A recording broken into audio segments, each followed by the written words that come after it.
Hello, and welcome to another episode of the Friday Review Games Edition. I am Ian Nee Lewis. I'm Dan Galpin, and today is kind of exciting because this weekend Google Play is going to be featuring Shogun Bullet Hell, and that was a title that we looked at here on the program.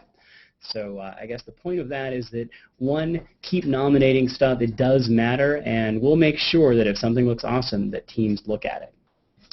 Also, we wanted to let the creators of Gunman Clive know that we loved their game last week and brought it directly to the editorial board, and we'd really like to get it featured. There was just one piece of feedback that sort of surprised us, and we wanted to share it with you guys because this could affect pretty much anybody. Yeah, the game is really freaking hard. Like, seriously, like, super ridiculously hard. Like hard enough that as you're playing it, your friends actually start suffering.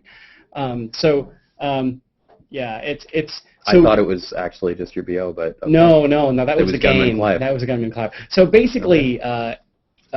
We want to make sure, and I think the editorial team had a pretty nice resounding bit of feedback, which was that is that they put something in front of the entire world of gamers out there on Google Play. They want to make sure that people aren't going to hate it. And if it only appeals to really hardcore power gamers, then there's a good chance they're going to say, well, it's not something we want to put on that page. So we love the game. We love the non-realistic, non-photorealistic rendering. We really enjoyed the gameplay. What we'd like is it to be a little bit more accessible. Right, and that doesn't mean dumb it down, no. But have some sort of a mode where people can play it a little bit easier Gunman level. Clive for Dummies. There you go. I like it. You know, if you want to be tongue-in-cheek that way, go for it. This is something that a lot of games are doing. Mm-hmm. I know, I think I would have abandoned both Dragon Age 2 and Skyrim if it weren't for the ability to every now and then turn down the difficulty. Yeah. You know why? Because I'm not 14 anymore. Yeah. Because some days I just don't have 24 hours to sink into a boss fight. But if you were 14, then you would not be able to be sitting here with this bottle of Big Pete. Well, we did kind of bury the lead, didn't we? Yeah, because, we did, actually. Today marks the triumphant return of Big Pete. Big Pete is back. Well, okay, it's not. It's his brother, really. Yeah, it's new Pete. Old Pete was found a beautiful farm for him to live on, and we still don't know who was responsible for that. No, actually, so if you do know who was responsible, please let us know. Yeah, we don't take kindly to Pete thieves in these parts. Definitely not. But thank God Big Pete is back so that we can lift a smoky glass of one of the best, yes. Yeah, well, why? Well, because you said you didn't want any. That's because I want I said we should do this show with whiskey, and you're like, yeah, but we don't have to drink the whiskey. No, the whiskey's here. I want some of this. Excellent. So today, as always, Big Pete is with us. Our beverage of the day is San Sebastian Dark, which comes with its own stopper because they know damn well you're not drinking it all in one sitting. No way. Pretty much. And so yeah, I'm definitely sorry about hitting the microphone there, guys. But I'm definitely gonna have some of that, and so that I can toast with you guys. It is Friday here at Google, and Friday is a time in which we relax a little bit. We take a drink, we enjoy each other's company, and we get on to talk about the cool games of the week. And we've got some really good games this week. We do have some great games. Of course, all of you voted on these games, and if you didn't do so, you lost your chance this week. But for next week's games, just go to our Google moderator page. It's a crazy link, but we link to it in every post we do on our Google Plus page about this. And I should also say before we begin, if any of the game developers are online and watching this, please let us know through the live chat, and our excellent producer, Trevor, will dial you in and let you get on live with us, which is always a great time. Last week we had Ernest from EarnCon, or Ernest EarnCon, Wu. yes, from Wu Games, who is just absolutely kick-ass. It takes some time to get you guys to get on. So if you see in the moderator that we're actually going to be looking at your game, get with us right now. Okay, and otherwise we will not be able to get you in, because this is a hangout on air, visible and a live stream on YouTube. and therefore it takes a little bit of time to add people to this kind of hangout. And the games this week again are Copter, Robo Sockets, Cyclone, and Restroom Panic. Yeah, that's it's an exciting list. So please, do keep nominating great stuff. We will play it, and we did play all of these games. Yep. And loved them. And they all were fun. Well, so to some degree, we normally do 5 games. Actually, wait, didn't we have? And we were going to do A Night's Dawn, and Yes. we were not able to get that working on any of our devices. Well, it's just we're all running Ice Cream Sandwich here, and it apparently doesn't work on Ice Cream Sandwich. So which you got to watch out for, because Yeah. the thing is, everybody knows right now, at this very moment, the OS you want to target is Gingerbread. That's just, it's simple numbers. It's got the reach. But what's really cool is on this week, on Monday, we actually did something we've been wanting to do for a very long time. We showed it off at Google I/O last year. We finally released a hardware-accelerated emulator. So now you guys can actually take your games and test them in the emulator for the first time to make sure they work against Ice Cream Sandwich, even if your phone has not yet been upgraded. So there's really no excuse to not support Ice Cream Sandwich. Mm-hmm. And by supporting Ice Cream Sandwich, we don't Sandwich. Yeah, you want a sandwich? We don't mean that you go whole hog and do every Ice Cream Sandwich feature, but we do want it to not crash. And we do want it to at least not have the buttons of shame, which I'm sure we'll talk about again this week. Yes, the buttons of shame. So make sure that you've at least tested it. I mean, have you seen how the buttons of shame look like on the HTC One X? I mean, it actually they're terrible, yeah. Well, it just creates this giant bar, and you lose a whole bunch of screen real estate because of the button of shame. So just for that device, because that device is awesome, you really should get rid of the buttons of shame. Actually, I'm kind of glad that it takes up some screen real estate on that device, because I'm hoping that it's actually to convince some developers that the button of shame should go away. Bingo. So, there you go. In any case, we can't really suggest to our editorial board that they feature something that doesn't work on Ice Cream Sandwich, because that would make us look like idiots. Yeah, we can suggest it, and they will laugh. Bingo. Pretty much. So why don't we go ahead and move to Copter, which does work on Ice Cream Sandwich, for some definition of works. First thing you'll notice is the buttons of shame. They do have a menu button, and they do have a compatibility graphics button. What you need to do is always target the latest SDK, and this is actually something that we gave some conflicting information about. Just to be clear, because actually there was some confusion even on our team. It should go away if you target SDK11, even on Gingerbread, even on Ice Cream Sandwich phones and tablets. It's just that for some reason someone was still having trouble with it. So that's that, and we're still trying to figure out what they did wrong. But for the most part, target SDK11, the buttons of shame go away. Right. Can you think of any reason that you would target SDK11 and not just go straight to 14 or 15?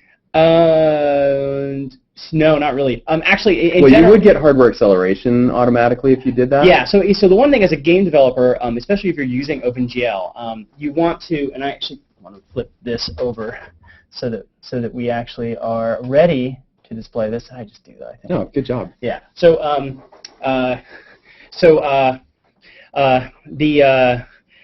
one thing to note is that if you are going to target SDK14, you'll get hardware acceleration turned on by default. You might not want that if you're already using OpenGL, because it will take away from your available video memory. So that's just a note there. You'll want it, but you can just put in a manifest flag or in your activity flag that you want it to be not hardware accelerated, and just turn it off. Right. And the most importantly, if you're doing anything native, it actually means that you're going to be running against the strictest JNI native stuff that we have. And so it actually is going to slightly potentially improve performance, and it's going to make sure if you can run in that mode on Ice Cream Sandwich devices, you're going to work really, really well going forward. Yep. So let's go ahead and take a look at Copter. This is a simple one-button game. The design is very similar to many other games. It's got some nice twists. I love the graphics. We're not actually live with that. Oh. It looks like we are. But we're not. But we're not. Yes, because we need to be on 4. Ah, there we are. 4. Okay, let's try it again. Yes. Oh, look at that! But I do love the cow death. You know, it is a comic. This game is funny. Yep. So yeah, it's this helicopter thing. So you kind of need to time things because while you can rise quickly, you can't sink very fast.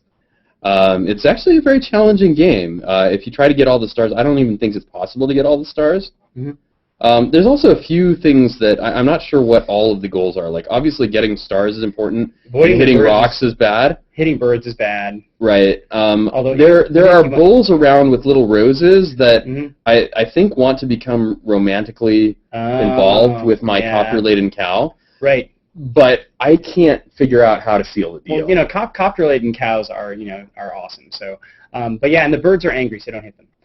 What else? What else is there? There's snails. Ooh. I don't know. I just bounce off the snails. They go in their shell. Oh. Okay. Oh. So anyway, great game. Not a whole lot to it in terms of, different levels and stuff like that, but just a great time waster. Yeah, absolutely. And you can't see on the Hangout, but the frame rate is really, really smooth. Like the game on our Transformer Primes here, it's getting 60 frames a second, and it's looking just gorgeous. Right. There's plenty of animations. There's none of this. I cooked up something in Illustrator in an hour, and that was it. Yeah. This took several hours in Illustrator. Yeah, exactly. So, it's a whole weekend. Yeah. There's they handle the back button pretty well. The only problem is that while the back button does essentially what it's supposed to in an app, it's not giving us the behavior that we like to have in a game. And the reason is that if I hit the back button, even if I hit it by accident, it goes back in the menu, and then I have to restart the level. Oh, yeah, I just pause. Yeah, usually what we expect is for a game that you won't lose your progress if you hit back. Now, they did fix it for home. It works okay. Although, in general... Is there a way to pause the game, actually, or not? I'm not sure. I don't actually see one. Maybe on this menu button. No, the menu button does nothing.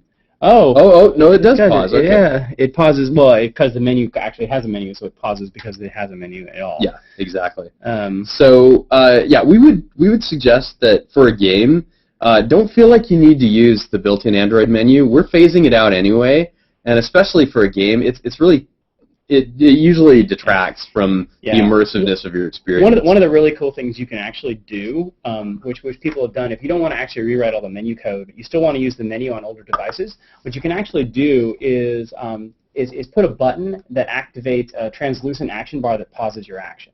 Mm-hmm. And it looks really, really nice. You get a nice translucent action bar over the top, and you'll still get the menu icon. People can pull things down, but it provides a kind of a nice bridge between the old school stuff and the new school stuff. Yeah, it's really beautiful. If I were to tell a developer of this game anything, it's fix your back button behavior so that I can get back to where I was. What happens when you go to the bull? Oh, I guess we can't find out because we can't go backwards. Right. Yeah.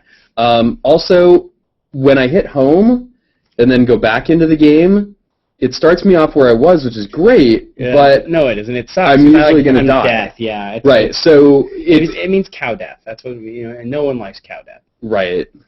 And apparently this game hates me because it has solidly locked my tablet.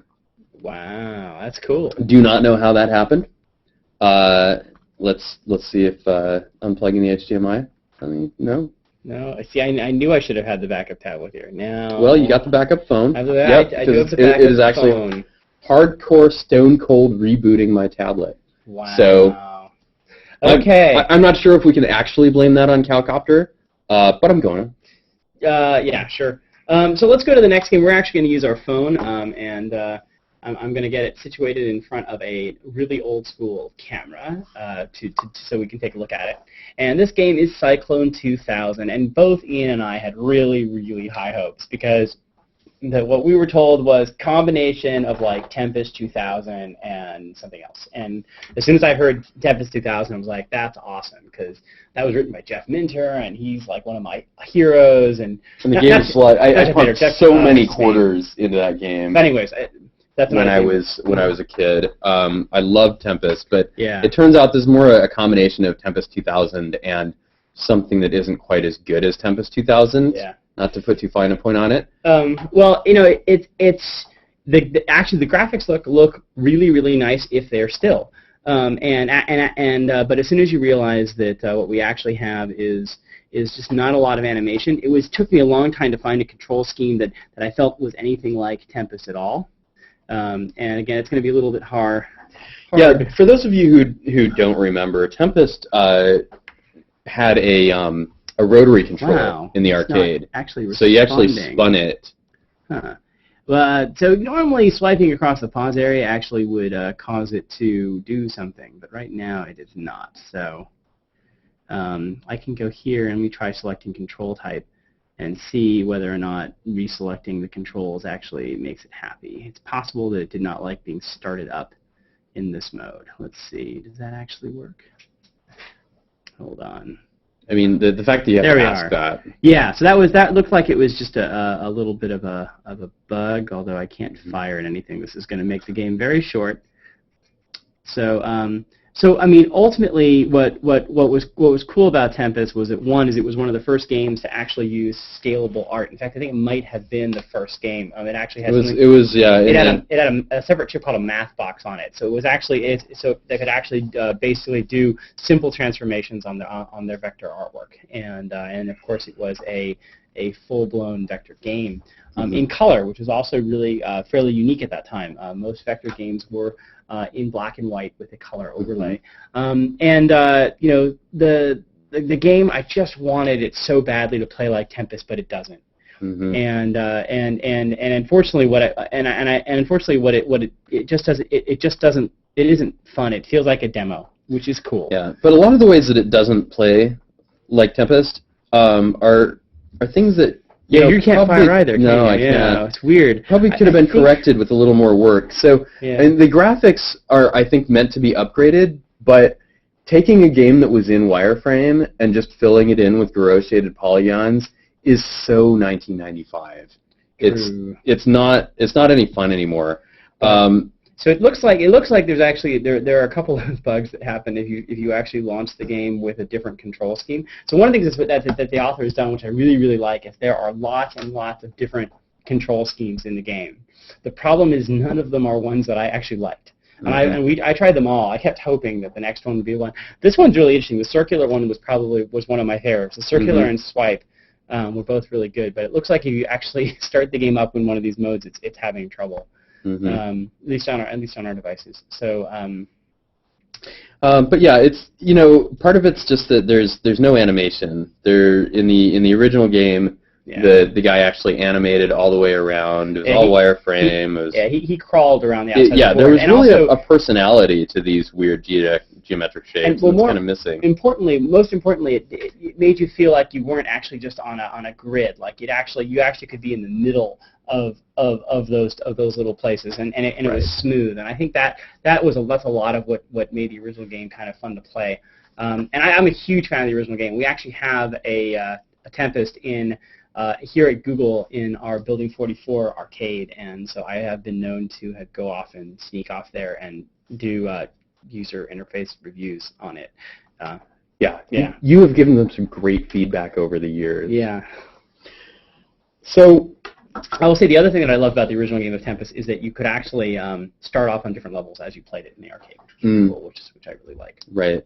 So Cyclone 2000, underwhelming. Definitely pretty. Aiming high. I mean, we were looking for it to be more like Tempest. Since all of the geometry is identical. Yeah, I was looking for it to be fun. That's why. I mean, I really, really, really wanted it to be fun, and I'm such a Tempest fan that and it's just, unfortunately I found the game was really hard to play, and it was just hard to control, even with all the different control schemes. And there's so many of them. Also, the default control scheme, which is 3 arrows, is really confusing, and it doesn't scale on the screen very well. So it's not clear what you're supposed to do really. So let's move on to Robo sockets. Yes. So the tablet is back. Forces is into portrait, which I always hate, but for this game, it makes a lot of sense. Yeah, and thank you to Asus for putting this mode in the HDMI output in Portrait into the latest version of the Transformer Prime. It makes our life much, much, much easier. So the first thing that I see is they do have the buttons of shame. They've got the menu button, which does nothing. Well, they have the compatibility button, which is going to ask me if I want to be zoomed and or scaled, and that's not necessary. So they need to target a higher API. Yeah, and actually, so here, this is actually one of those interesting problems. Is that RoboSockets takes advantage of a third-party library, and the third-party library is not updated for either ICS or for tablets.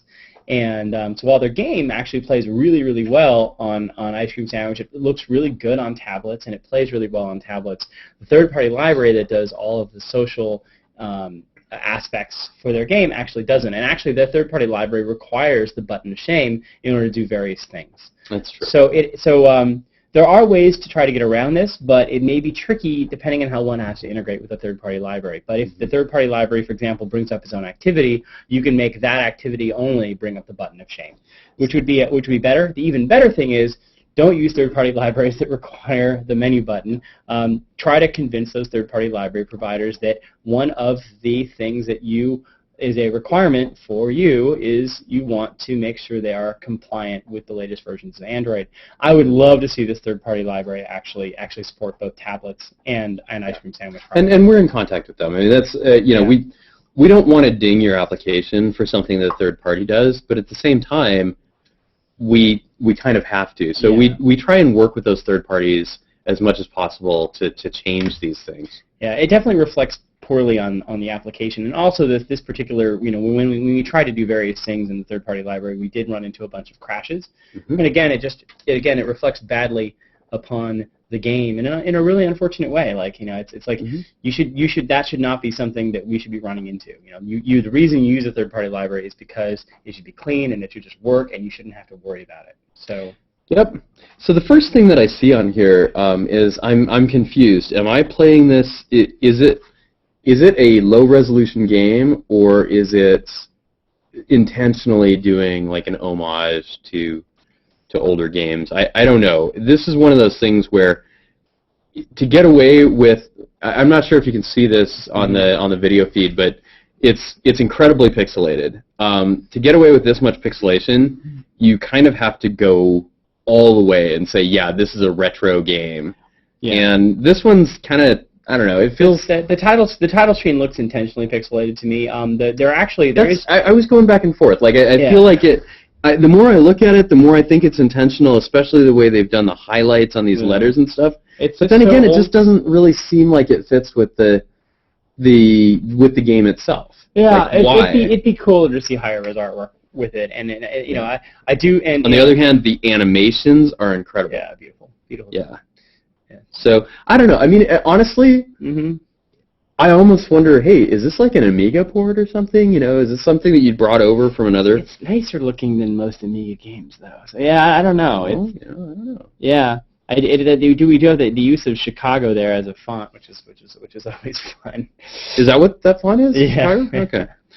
So this is basically, it's a bit like Tetris. I mean, it's certainly a drag things left and right and drop them type of game.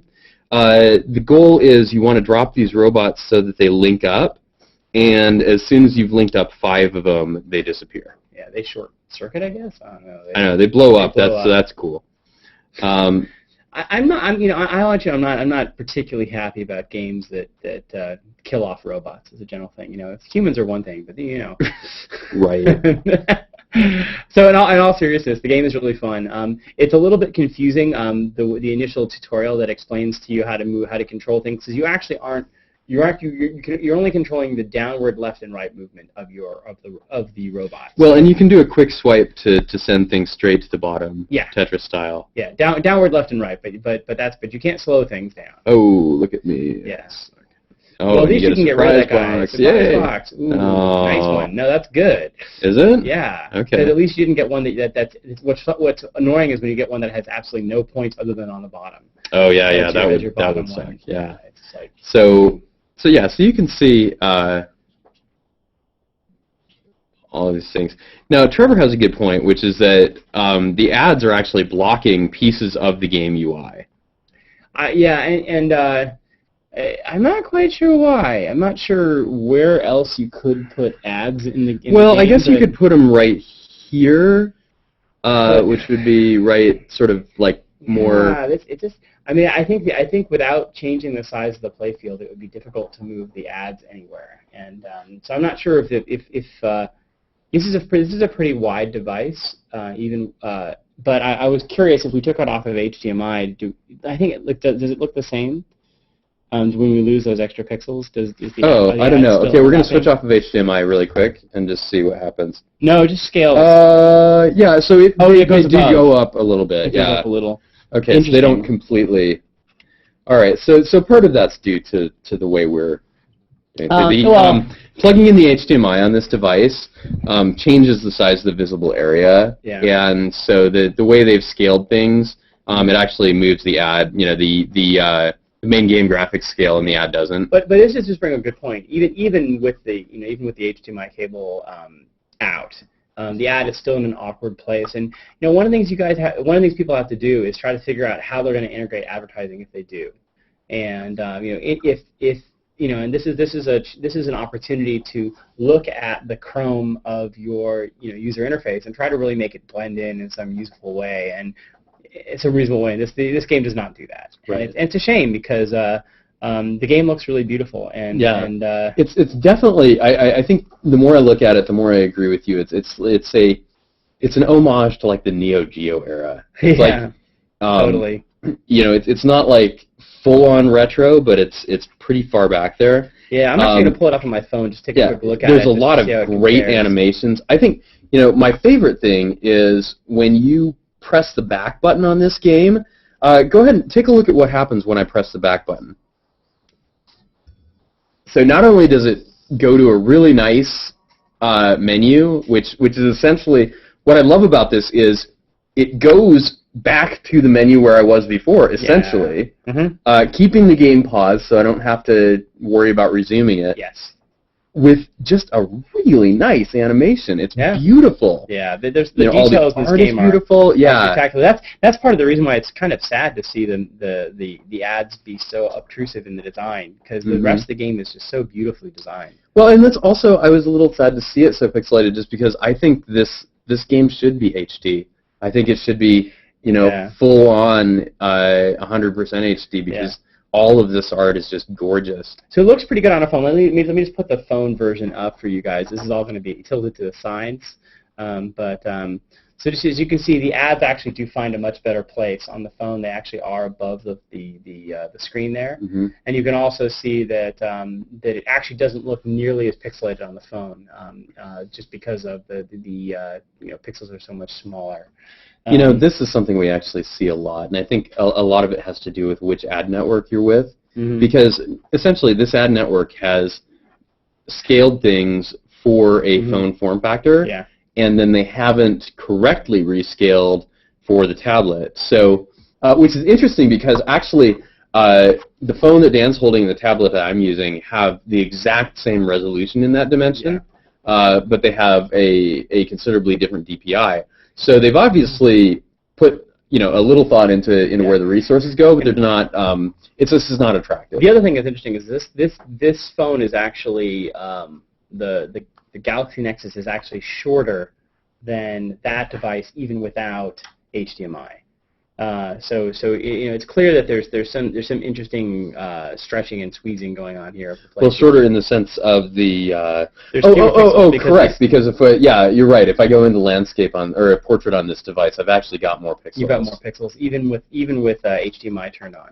That's correct, but it's not it's not like a ton more. It's a comparable number. Yeah. So it just it's again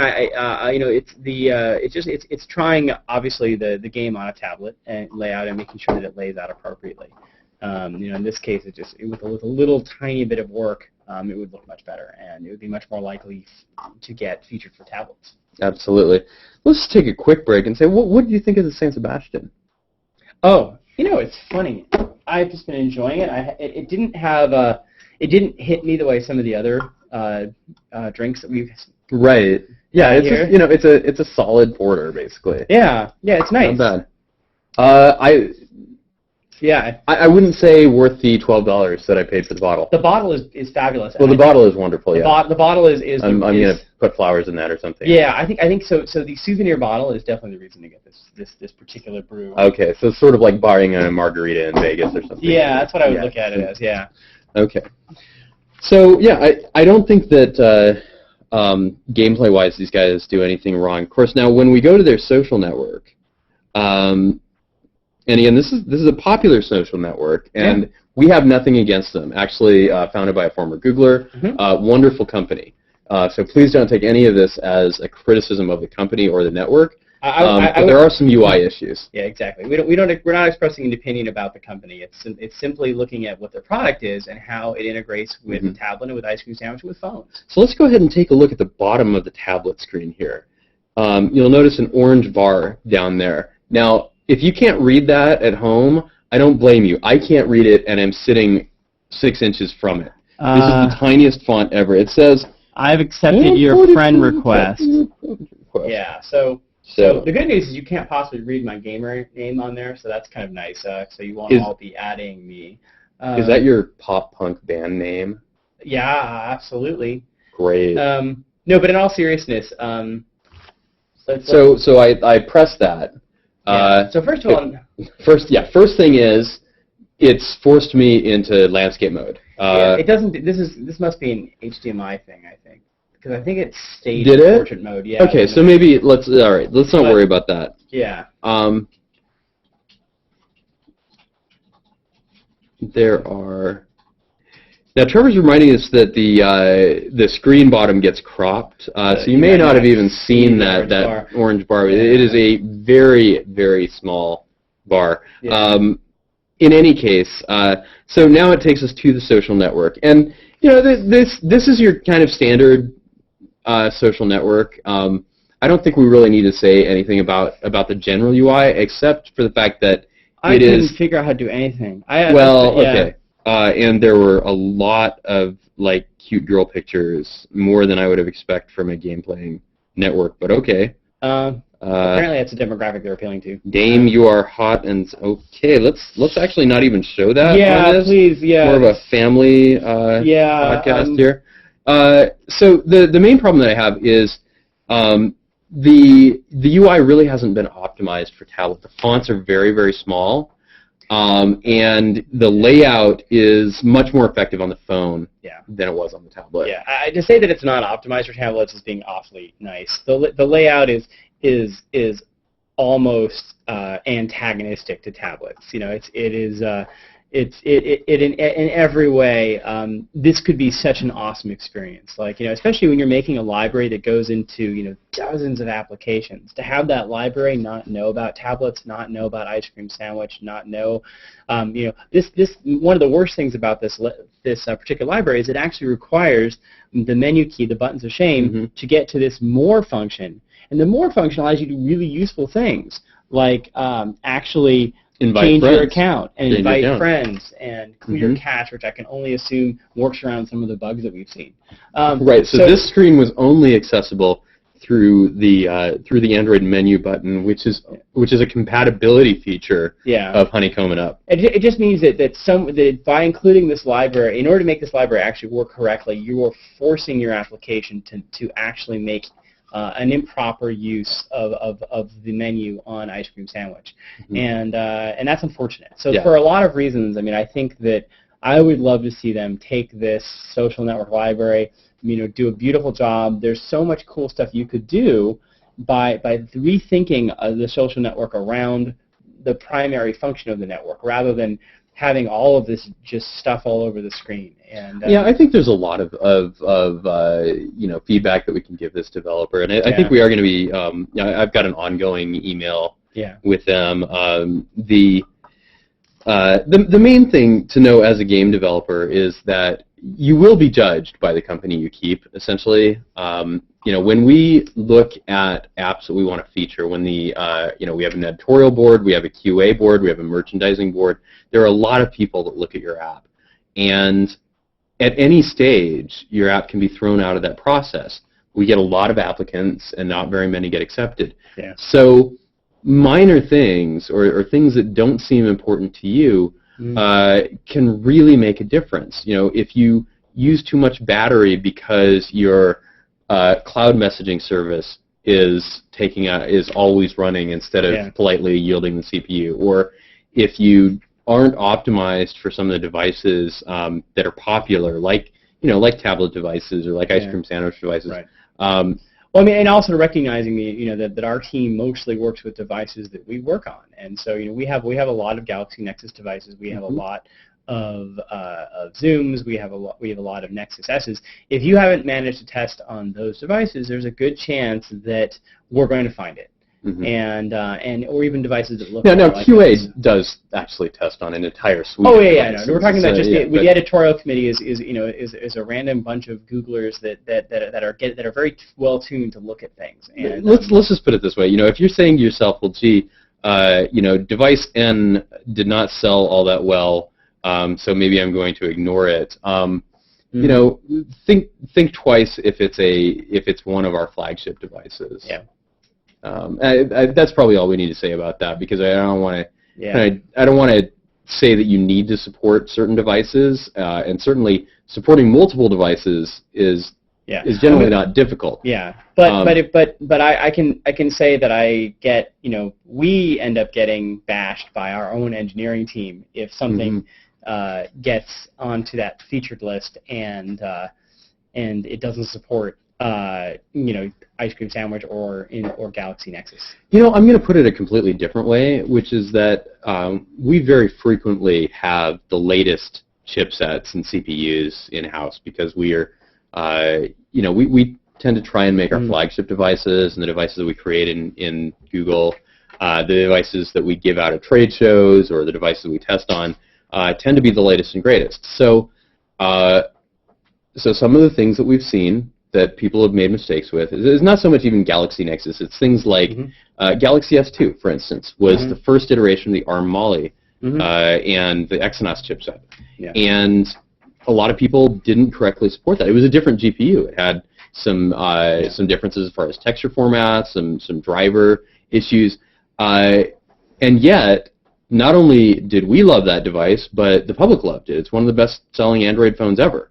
So you need to think about that. And same thing with the Tegra 3. Right now, Tegra 3 is one of the faster tablet chipsets, and we tend to use it here for our demonstrations and for our editorial, just because we want to give people the benefit of the doubt. We want to say, hey, let's run your game on the fastest thing we've got. Yeah. And if it's not great on the fastest thing, then why should we even bother with anything else? And in truth, the fact that it has kind of cool, flexible HDMI is another pretty big bonus. And also, it's just so damn sexy. I take it home and I sleep with it at night. It does have a quad core to help you keep warm. So indeed. So in any case. In all seriousness, though, we look at a lot of devices, and actually, the other thing to look at is to see what happens on an older device, to kind of know what happens on something like a Milestone or a Droid, to see whether or not you actually, crash when the system is low on memory, because that can juggle a lot fewer processes. And all of a sudden, when you're looking at a Droid having an app that has 2 or 3 processes that it's using simultaneously becomes a lot more of a problem, because that device only has the ability to run probably 4 or 5 simultaneously before things start getting killed. That's very so true. If your app is taking up 3 of them, that's already a bad sign, especially if your app is trying to keep one of those running all the time. Some people make the mistake of thinking, oh, I'm doing billing, that's running in a service, I'm going to have that service run in its own process because I'm going to try to keep from getting killed off. And that's okay as long as you actually make sure that you actually stop the service when you're not using it. Yeah, make sure you've got somebody that knows how systems works. The service life cycle, especially. Yeah, because a lot of people, I've seen this over and over. They're like, hey, I want to make sure that I don't miss anything in my thread, so I'm just going to wake it up every 200 milliseconds just to make sure things are cool. And that just betrays a sort of a lack of knowledge about how threading works. But see, here's the thing. I'm not even giving an Android example. This is when I worked for, let's say, a very large chipset manufacturer that makes a ton of stuff that is like dual core and quad core and hexacore. we had an entire team do this exact same thing. Like, oh, we better wake up every 200 milliseconds. And we had to point out, hey, most operating systems, if you wake up every 200 milliseconds and do nothing, you know what they do? They start taking away your time slice. This stuff drives me to drink. It really does. That's a good point. Yeah. Are you sure it's Big Pete and not just my lecture on threading? It's Big Pete. Fair enough. Anyway, so be careful. Oh my God, I can smell it from over here. I know, it's amazing. It's just... I want to just finish this beer just so I can get some of that. Yeah. Woo! Anyway, it's like going camping, only in Scotland. Mm-hmm. And you're warm. It's like going camping right next to a distillery in Scotland. Is actually what it is, I think. Nice. In Islay, probably. It's all Islay malts. Yeah. So, all right. So here's the deal. It's not actually difficult to support a bunch of devices because you don't really. Thinking about devices is totally counterproductive. Most devices are different on the outside, but don't have significant differences on the inside for game developers. But there are 4 major gaming chipsets out there: the Tegra, Mali, Adreno, and PowerVR. Mm-hmm. And if you're not testing on all 4 of those, then you probably will. Yeah, I mean, again, if you're doing a card game, go for it. You don't worry about it. If it can be encapsulated really, really well by the framework, there's a good chance you don't need to be testing on everything. But if you are doing anything that involves OpenGL, anything beyond the most trivial of stuff, you're gonna want to make sure that you have some coverage. And so it's definitely a good idea, to test on those different devices with different memory configurations. All right, we've got a couple more games. Yeah, is that enough for the boring preachy part? Yeah, that was pretty boring. So let's hit Restroom Panic, which is about as non-boring and preachy. Whoa. I don't actually have that in mind. I got it. I watched you play it, and it was enough. Yeah, it's. There's not a lot to Restroom Panic, but it's a greeit game. So let's go ahead and how many restrooms did we make it to? I'm not sure actually. So Restroom Panic is sort of a it's root beer tapper basically. I mean, it's a let's drag the it is a highly simplified version of okay, all right. I'm gonna you sure? Yeah. Oh, check it out. So actually, I think I was in the middle of a game. I want to start a brand new game. Okay, so we start out, we've got a men's room and a baby's room, apparently, mm-hmm. and you just got to drag the correct dude to the restroom that they want to go to. And sometimes the restroom will change places, obeying no known restroom-oriented laws of physics, but making the game a lot more challenging. Apparently there's trash restrooms. Okay. Oh, soda can. Nice. There we go. Okay. Yeah, banana peel. Banana peels. What's really hilarious is I was playing this earlier, and Dan said, man, it would be awesome if there were an Android restroom. And then, like, 30 seconds later, there was an Android restroom. Yeah. That's so awesome. So there's nothing to this game, but it's really addictive. I mean, this is the sort of game that, I mean, let's face it, we're probably not going to feature this game just because nobody's really going to go buy a phone just because this game exists. Yeah. But God love them, I'm so glad that it does exist, Upside Down Babies and all, because it's a wonderful time waster. Yeah. And I would not actually have any trouble nominating it. It's definitely it's definitely entertaining, but it is pretty simplistic. Well, let me just say it would be a controversial choice. It's not a no-brainer. Yeah. There it is. There's the Android restroom. And we do actually have completely separate restrooms for Androids here at Google. Yeah, it's important because they hang out. Well, and also, I mean, have you ever been in there? It's like, dude, light a match. Yeah, serious. I mean, they clearly are running on some sort of compressed, some sort of. Wow, that was the longest payoff ever. Okay, so Restroom Panic is a tough game. Yeah. Certainly gets you thinking, gets you, it's a good time waster. It's got some really creative elements. Mm-hmm. So let's take a look at some of what we'd be judging it on. Okay, it does have the buttons of shame. So it has a menu button It has a compatibility button. Needs to set a different target API. Yeah. Now, does that mean, is that bad? No, but it might just mean that it's old. And again, now this is something else that's really useful for game developers to know, which is that typically when we make decisions on featuring Editor's Choice and any other award that we can give a game, we're not necessarily looking for the newest stuff, but we're looking for something that is frequently updated or that has some developer commitment behind it.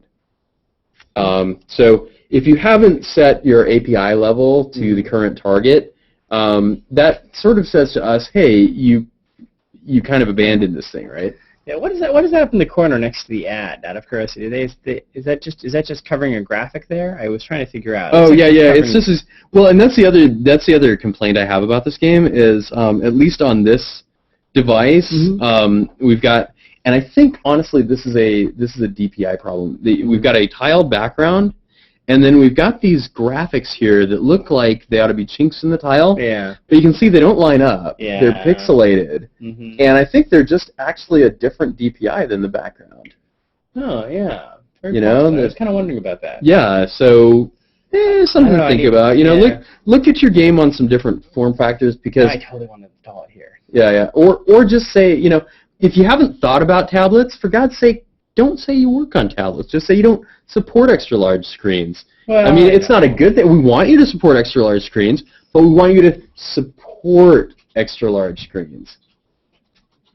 Yeah, so Trevor notes that the developer is online, and he's actually said that he hasn't tested on tablets. So, perfect. Yeah. Probably a good thing to go ahead and just, you know, change your manifest, change your APK so that it can't be downloaded on tablets. Now, I mean, it won't get you featured. We test on tablets. We make recommendations. It wouldn't help you get featured. Right. It wouldn't help you, but at the same time, it doesn't help you to have something that's definitely they don't line up. They don't line up here in the this phone version either. Now. Oh, really? Yeah. So okay, so my actually, why don't you put the phone under the camera there? And yeah, sure. So there's Restroom. So my entire line of reasoning was bullshit, basically. It looks like it's a graphic style, choice. Okay. Now it might line up on some device. You know, this is a very high-res device too. Well, that's a 720p device as well. We can switch back. So anyway, let's see. Now, if I hit the back button, that goes to a pause menu. So that's nice. Now we're not allowed to play any audio because of the man. But if you could hear it, it was that I like the sound effects. I find that it's actually not on this device. It's not responsive to my sweeps at all. Really? Yeah. Check it. I feel like it's really responsive. Let's see here. Are you sure that you don't just suck? Because I've seen you suck before. See what I mean? It's like. Oh wow. Yeah. That's here. Let me. You can determine how much I actually do. Suck here and okay, yeah. Let's see. Oh yeah, every now and then it just seems to lose a touch. You just need a gentle touch. Well, I feel like I should just be able to take things I should be able to take things and just about flick them, and I feel. But you don't want to, because what if the restrooms actually change while you're flicking? That's an issue. Well, yeah, but like if you go to the tablet here, you'll see it pretty soon. Like if I just start flicking things, sure, they'll fly. But look, it just changed. And actually, it was one of the user comments is like, hey, this is way too hard because the restrooms change while you're using it. Well, I've got news for you, user commenter. That's because you're not good enough at this game. I'm just going to tell you that right now. Harsh news, difficult to hear. True.